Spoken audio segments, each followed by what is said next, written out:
Hey, it's W5HRO. Well, it's Monday after the 4th of July weekend. I just finally got that metal tube in today, that 6SR7. It's an RCA. I got two of them. They were brand new, never been used. Somebody put them in these better boxes, but can you see that? How's the light in here? Probably not too good, but they're a flat black tubes and they're brand new, you can tell. So I got that in there, and let me show you what I've done. I've got it all working, and let me see what I'm doing here.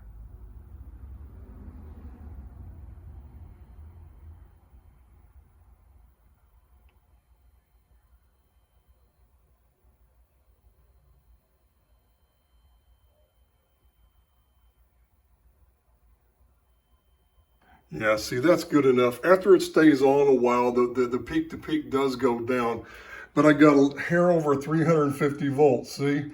So the supply is going to cut it. It's going to cut it. So, it's going to be better than it ever was before. And that's with, see, that's what, and this is with 10 millivolts in. That's with 10 millivolts. And actually what I did was I set it all for, I had to set a couple of them because if I didn't have one of them set to enough current on the end, I wouldn't get enough peak to peak. But on the 6SK7, I tweaked the cathode resistor to get as much sensitivity out of the 6SJ7 and the 6SK7 on the output of that. I got it up as high as I could.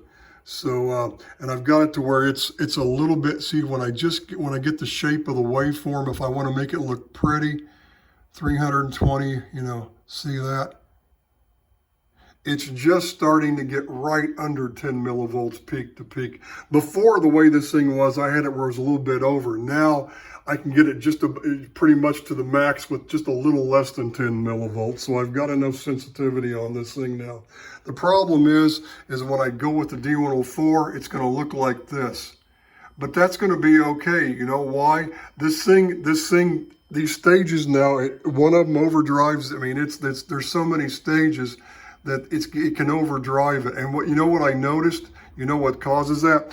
When I look on the grids of the 6AS7, I showed you in that data sheet one time, that better data sheet, which said the maximum grid-to-grid input swing was 255 volts. What they really mean is grid to ground. I don't know if that's a typo or if they used to mean, if back in the old days, some of the guys used to say grid to grid, or they used to, denote it as grid to grid when it's really grid to ground. But when I get the two, what I did was I put my two 100 to 1 probes, one here and one here, and I looked at both grids at the same time, and you can see right when it gets to right about 255 volts, it'll start squaring off. And it's because, the cathode resistor is apparently 80 milliamps static on this tube for both sides. Total is perfect. So it's 40 mils per section. It's working just like the 6A3s or the 6B4Gs. And when it hits 255, I probably should have put the scope on and show you. Maybe I'll do that here when I have a chance. But it starts flattening off because that it's going past, it's wanting to start driving the grids positive.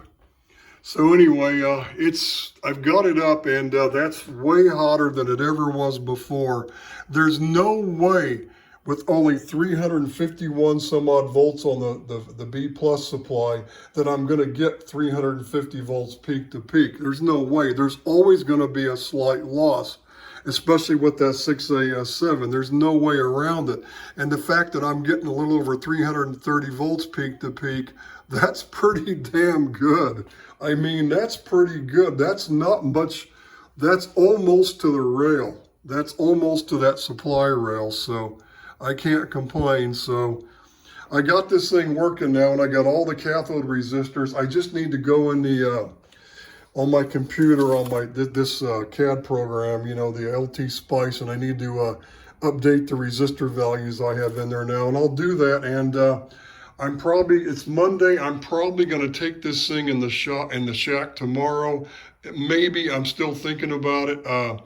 I need to polish up the panel, clean it all up, and it'll be okay because the mic cable's here, but I don't have the AVC. And what I'm getting at is that it won't matter if the D104, because the D104 can put out 2 volts peak to peak. Well, that's not even 10 millivolts. And look what happens when you hit 10 millivolts and you go past it. I mean, what do you think a 2 volt peak to peak, you know, the amplitude from a D104, what do you think it's going to do to the input? It's going to do this. So my plan is to make the AVC work to where it's never, when it hits this point, it's going to AVC it back no matter what. And it's never going to let it go past a certain point, like maybe there. I'll have like a top end limit, you know. So if I had the AVC off, it'd still be on, and it's going to limit it to that point anyway. So I'm never going to get it to where it's going to overdrive it because the AVC control, which I probably should work on that now, but I want to get the 810 rack out here and get that done. Then I could work on this part and I could get that all set last. At least I've got this thing working now. I can drive the tubes a lot better than ever before. So let me go ahead and upload this video when I get a chance. I don't know if I'm going to put the panel on this thing tomorrow morning, take it in the shack and take it in the shack, put it in the transmitter and test it, or if I'm going to do something else. Maybe I'll start thinking about the AVC. I wish I had a negative. Right now, my problem is I don't have a negative power supply. I don't have one. I mean, it can go to like negative 30 some volts. And it may take more than that. I think this supply here, it's got the floating ground connection. I can put negative from this, but I think this is only a 20 volt supply.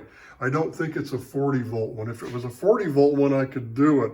I could build something up real quick. I just would like to have a variable supply, and I can just clip it to the grid with, and you know, put a bypass cap to keep the DC off of where it needs to be kept off of, and I can just put a negative voltage, and I can see, you know, when I start increasing the level and it does that, where's that AVC level need to be to keep it from going like any farther than say like that maybe.